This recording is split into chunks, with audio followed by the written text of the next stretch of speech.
LIARS.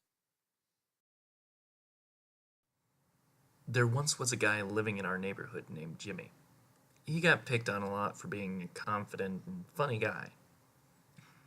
His mouth tended to get him into a lot of trouble, and he seldom learned his lesson. He was just very content with who he was and refused to change it. When people asked him why he let them wail on him for his blunt comedy and wisecracks, he'd smirk and say, "Honesty is the best policy. At least they're not hiding anything from me, and neither am I from them." One of the kids he inadvertently pissed off with a rather crude MILF joke was something of a psychopath with a sadistic streak who didn't take kindly to the insult. So, he rounded up the other guys who didn't like Jimmy, and they cornered him after school in the science room. Your mouth got you into this. I want you to remember that. Brett, the ringleader, told Jimmy as he looked into his terrified eyes. They grabbed some formic acid stored in the lab and threw it in his face. They stood around watching him scream in agony as it ate through his flesh before snickering and running out, pretending to be concerned and wanting help for him. When the paramedics arrived and were attending to Jimmy, who was no longer able to scream, the principal asked the boys if they knew what happened. Their ringleader, Brett, explained they were walking past when they saw Jimmy skulking around the lab room. By the time they got in there, he was already in that state. The other members joined in and backed Brett up with other fake details as Jimmy tried to protest in silent agony. The principal nodded and told them he would speak to them after he had a word with Jimmy and gotten his side of the story after he was out of the hospital. A few days passed, and Jimmy was kept in ICU with bandages on his face, the doctors salvaging what little they could of his face, his vision still intact in one eye and his jaw withstanding despite the loss of flesh. He was still unable to speak and refused to respond to anyone.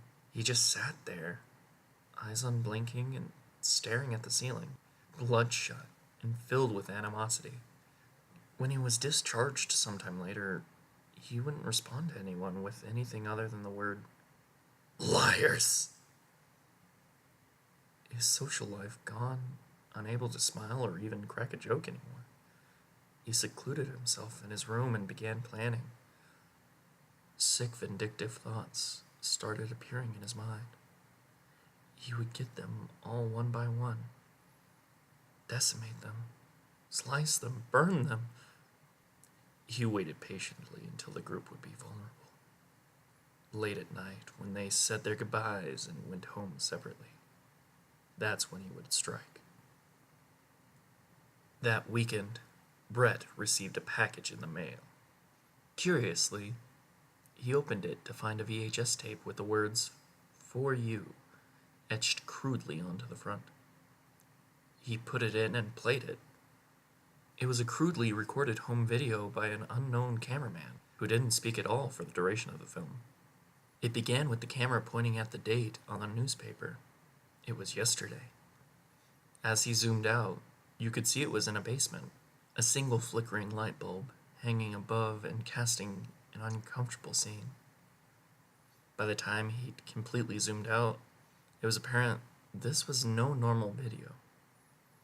In front of the cameraman, on his hands and knees, was one of Brett's friends. He was naked, a dirty blindfold around his face and a crude gag in his mouth.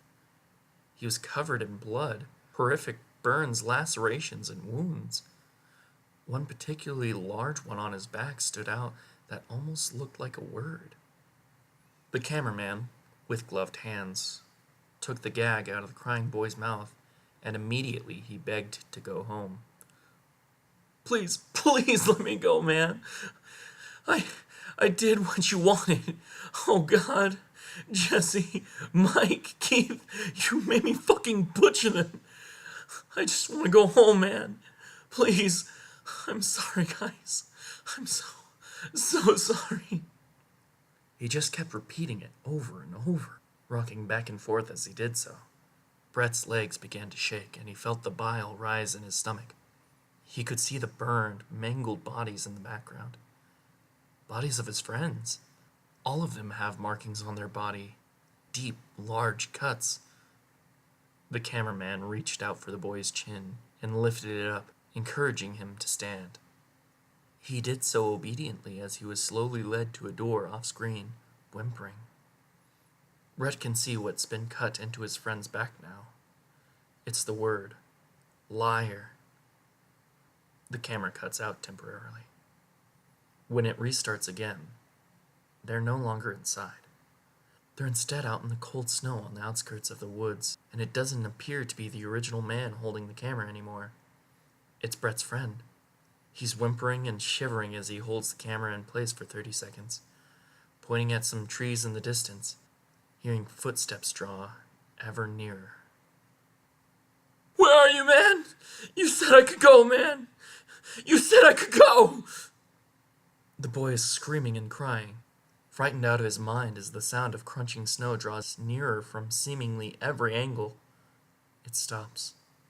He turns around to see the mangled face of Jimmy. A horrifying howl blares through the speakers, and the word LIARS appears before the tape abruptly stops. Brett feels faint and darts to lock the front door, knowing what was coming. As he turns to run for it, he immediately hits something and falls backwards. The last thing he ever hears is, "Liars!" as acid runs down his face and begins to slowly eat away at his flesh. The last thing he ever sees is Jimmy's face, contorting into a sick, twisted smile.